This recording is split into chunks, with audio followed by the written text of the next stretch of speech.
Today we're going to talk about the connections made from a 395 Proficy controller to a box feed pickup tube.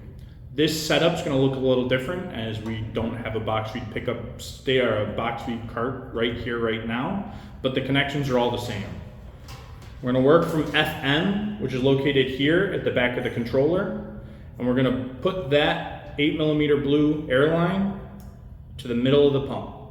It's the hardest one to mistake. It's the largest air line you have. Next, you're going to have a 6mm FS air line. It's going to be a 6mm gray line. FS located on the back of the controller here. And this air line will connect all the way at the top of the pump. Next, you're going to have your pinch valve, which is connected over here. And this one is a 6mm orange line with a unique fitting on it. And this fitting should just press and snap on. To release this fitting, you're going to slide the sleeve forward towards the pickup tube and it will release.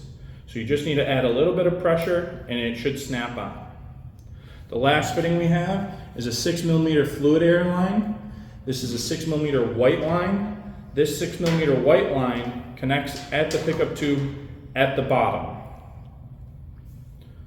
You should see a stack of 6mm, 8mm, 6mm, and 6mm on your pickup tube.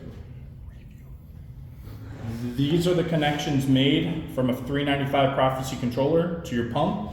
Again, you have your FM, it's labeled FM, FS, pinch valve, and fluid air.